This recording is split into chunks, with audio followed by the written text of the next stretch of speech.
ध्रुव तारे की कहानी। राजा उत्तानपाद ब्रह्मा जी के पुत्र मनु के पुत्र थे। उनका विवाह एक बहुत ही सुंदर कन्या से हुआ था जिनका नाम सुनीति था। राजा अपनी पत्नी से बहुत प्रेम करते थे लेकिन उन्हें कोई संतान नहीं थी।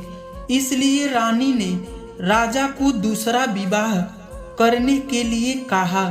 राजा अपनी पत्नी से बहुत प्रेम करते थे इसलिए उन्होंने मना कर दिया और कहा कि दूसरी पत्नी के आने से तुम्हारा स्थान कम हो जाएगा।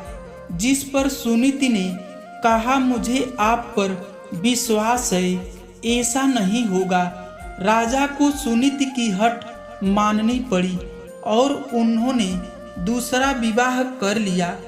उनकी दूसरी पत्नी का नाम सुरुचि था। विवाह के बाद जब सुरुचि राजमहल आई तब उसे राजा की पहली पत्नी के बारे में पता चलता है। यह जानने के बाद सुरुचि ने उत्तानपाद से कहा, जब तक आपकी पहली पत्नी वन को प्रस्थान नहीं करेगी वो महल में प्रवेश नहीं करेगी। यह सुनकर सुनीति स्वयं ही राजमहल का त्याग कर वन में रहने को चली गई। कुछ समय के बाद राजा शिकार के लिए वन में जाते हैं और घायल हो जाते हैं। यह बात जब सुनीति को पता चलती है तो वो राजा को अपनी कुटिया में लाकर उनका उपचार करने लगती है। राजा कई दिनों तक अपनी पहली पत्नी के साथ ही रहते हैं। उस दौरान उनकी सुनीति गर्भवती हो जाती है और उन्हें एक पुत्र रत्न की प्राप्ति होती है जिनका नाम ध्रुव रखा जाता है, जिसके बारे में राजा को ज्ञात नहीं रहता। कुछ दिनों के बाद राजा अपने महल को चले जाते हैं। वहाँ भी रानी सुरुचि को एक पुत्र रत्न की प्राप्ति होती है जिसका नाम उत्तम रखा जाता है। कुछ समय के बाद राजा उत्तानपाद को ध्रुव के बारे में पता चलता है। वो रानी सुनीति को राजमहल में आने का आग्रह करते हैं लेकिन वो राजमहल नहीं आती है।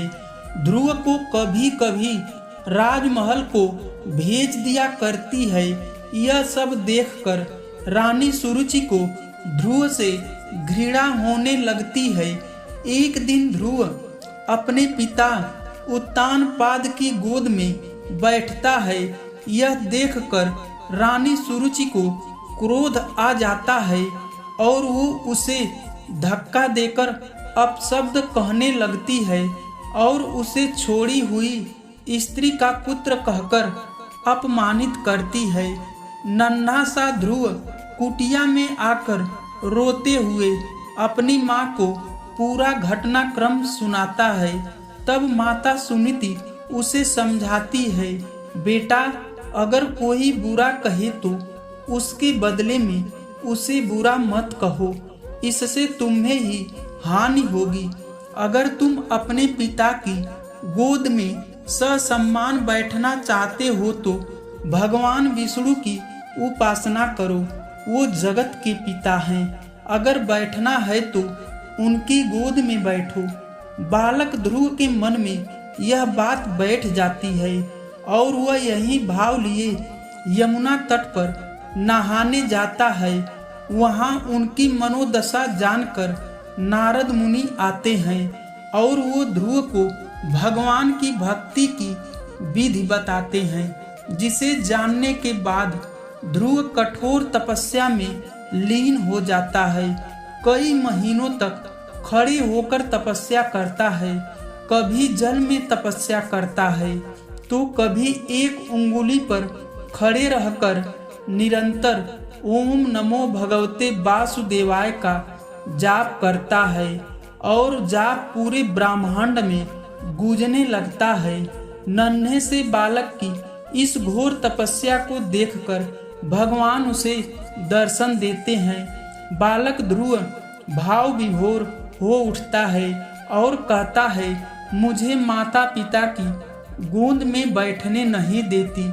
मेरी माँ कहती है कि आप इस सृष्टि के पिता हैं, अतः मुझे आपकी गोद में बैठना है।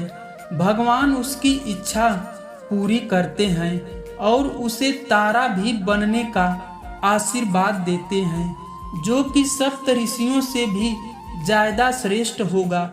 उस दिन से आज तक आसमान में उत्तर दिशा की ओर ध्रुव तारा चमक रहा है। धन्यवाद दोस्तों।